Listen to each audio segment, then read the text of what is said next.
Hola, bienvenidos. Mi nombre es Lourdes Torres. Soy investigadora de la Comisión Nacional de Energía Atómica y docente del Instituto Balseiro. Nos acompaña Lautaro Longuino, de séptimo grado de la Escuela ESIPLA.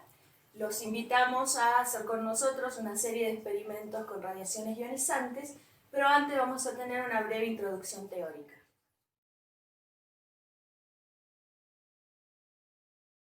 El átomo está formado por dos regiones bien diferenciadas. El núcleo, compuesto por protones y neutrones, que representa la mayor parte de la masa del átomo, y la nube electrónica que contiene los electrones.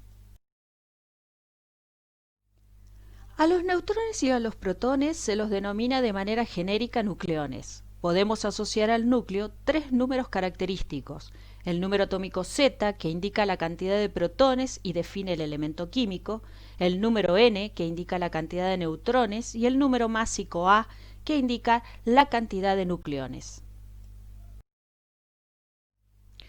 A partir del número atómico Z se define el ordenamiento de los elementos químicos en la tabla periódica. Existen algunos núcleos que cambian en el tiempo y a esos núcleos los llamamos radioactivos.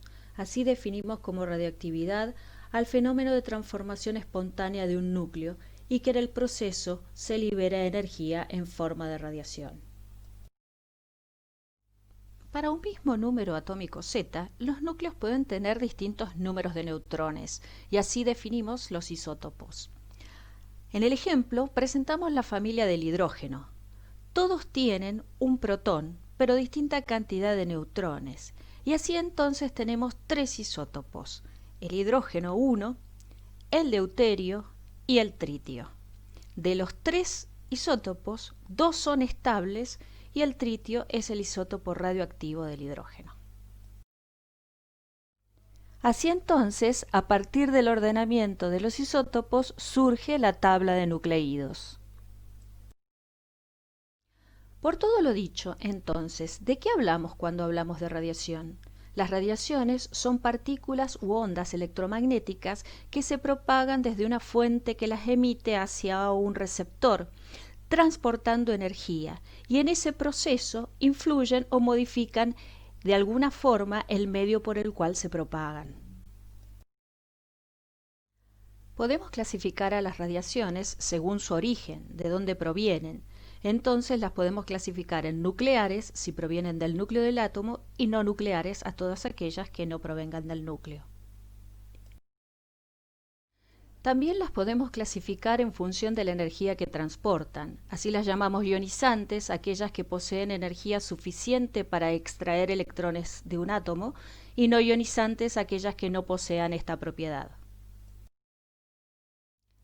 Por último, las podemos clasificar en función de su naturaleza, y así entonces las llamamos electromagnéticas, si son ondas, o corpusculares, si son partículas.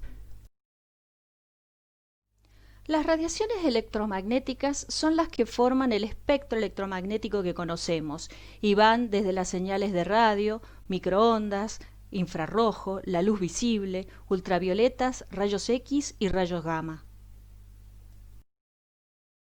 Las radiaciones corpusculares son las que están constituidas por partículas. Entre ellas podemos nombrar las partículas alfa, que son núcleos de helio, las partículas beta, que son electrones y positrones, entre otras.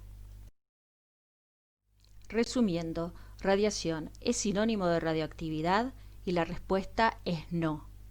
Si se produce un fenómeno radiactivo, seguramente habrá asociada la emisión de algún tipo de radiación, pero hay que tener en cuenta que no todas las radiaciones tienen su origen en un fenómeno radioactivo.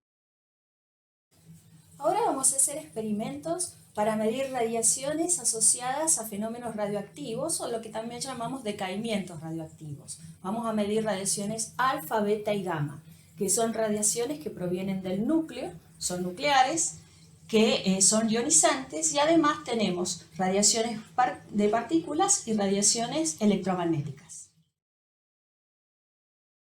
Para hacer estas mediciones vamos a utilizar un instrumento que se denomina Geiger-Müller. Este instrumento ha sido especialmente diseñado para medir radiaciones alfa, beta y gamma. Para eso se utiliza esta sonda que permite este tipo de mediciones. Las unidades en las que vamos a medir son cuentas por segundo. ¿Eso qué significa? Que durante un segundo el detector va a estar midiendo cuánta radiación alfa, beta y gamma le llegaron. La primera medición que vamos a hacer es la medición de lo llamado fondo ambiente. Fíjense en el detector, si bien no tengo ninguna muestra puesta en la sonda, el detector no marca 0. Y eso es debido a la radiación alfa, beta y gamma que provienen de alrededor nuestro, del suelo, del aire, del cosmos en general y también de los alimentos.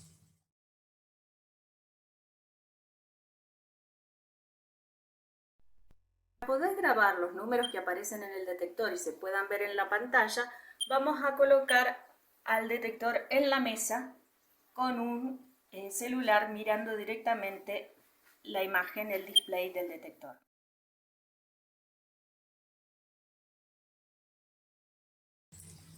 En la naturaleza existen numerosos isótopos radioactivos. Entonces nosotros vamos a utilizar ahora muestras que podemos encontrar en nuestra vida diaria y que contienen isótopos radioactivos. Así que Lautaro ahora va a medir la primera muestra que quizás ustedes la conozcan y la puedan ver en el supermercado. Es lo que nombramos nosotros normalmente como sal light, la sal que utilizamos para comer en aquellos casos de las personas que tienen hipertensión o que necesitan reemplazar el cloruro de sodio por esta sal que es cloruro de potasio. Como ustedes pueden ver, el número es entre 2 y 3 veces mayor al fondo ambiente que medimos anteriormente.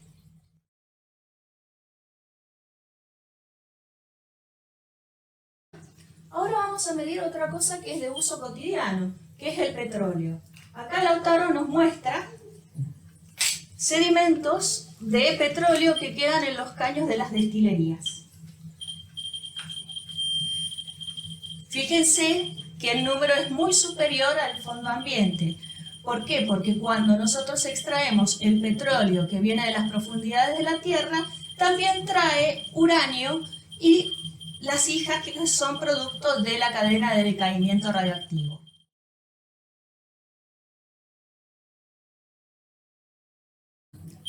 Otra de las muestras que vamos a ver y que podemos encontrar en nuestra vida es arenas, y estas arenas en particular son de una playa de Brasil. Fíjense, nosotros tenemos acá, la muestra dice 300 gramos de arena de una playa del norte de Brasil, y como pueden ver es unas 10 veces superior al fondo ambiente. Esto se debe a que las arenas de Brasil y el suelo de Brasil es rico en otros isótopos, aparte del uranio, que es el torio.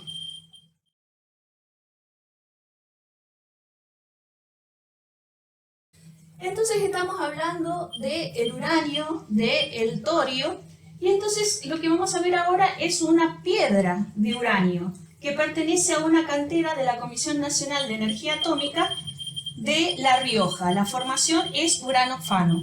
Fíjense que su número es similar al que medimos para las arenas de Brasil.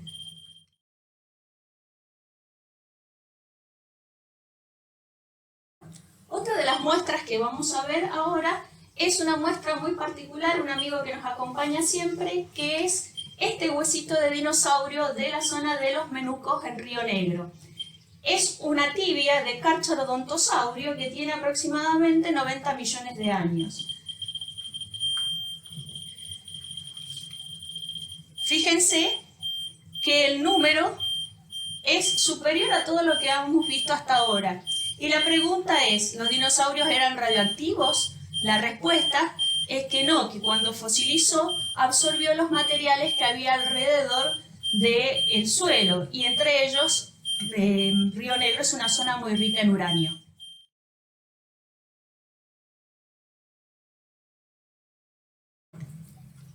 Ahora vamos a ver otra muestra que podemos encontrar en cualquier ferretería o supermercado, que es una camisa de los faroles de sol de noche. Le vamos a hacer un bollito y la vamos a poner en el detector. Esta camisa de sol de noche la podemos usar en cualquier camping, en cualquier salida, y fíjense que mide incluso el doble de lo que vimos para el dinosaurio. Y esta camisa de sol de noche lo que tiene, el componente principal es torio.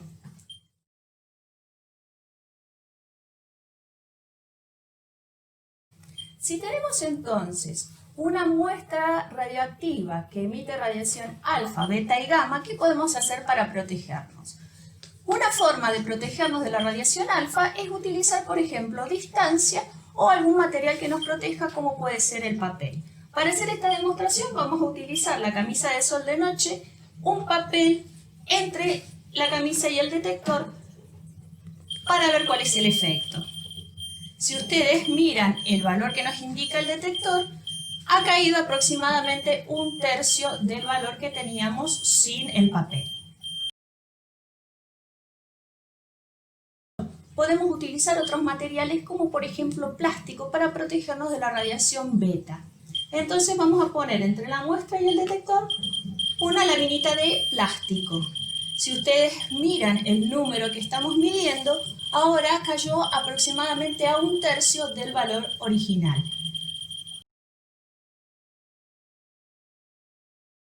Y por último, sabiendo que la muestra también tiene una emisión gamma, porque vieron que con el papel y con el plástico no pudimos llevarla al valor del fondo ambiente, entonces podemos utilizar otro tipo de materiales para protegernos de ese tipo de radiación. Para eso vamos a usar una laminita de plomo de 2 milímetros de espesor que vamos a poner entre la muestra y el detector.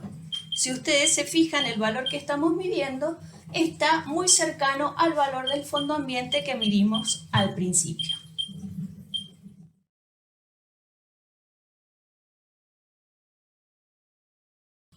Otra de las medidas para protegerse de las radiaciones es la distancia.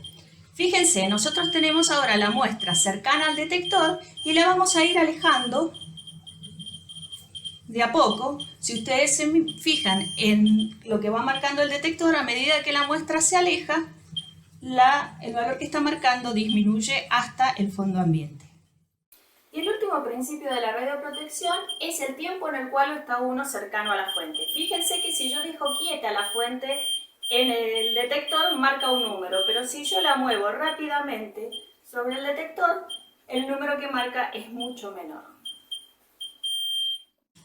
Como pudimos ver en las mediciones, existen alrededor nuestros materiales que tienen isótopos radioactivos que emiten radiaciones alfa, beta y gamma. En particular hay 3 muy importantes que son el potasio, presente en los alimentos, en el agua, el uranio y el torio. Y el uranio y el torio además cuando decaen producen otros isótopos radioactivos que se encuentran alrededor nuestro como el radio y el radón. Entonces, por eso tenemos un fondo ambiente distinto de cero. Les agradezco mucho que nos hayan acompañado con estos experimentos caseros.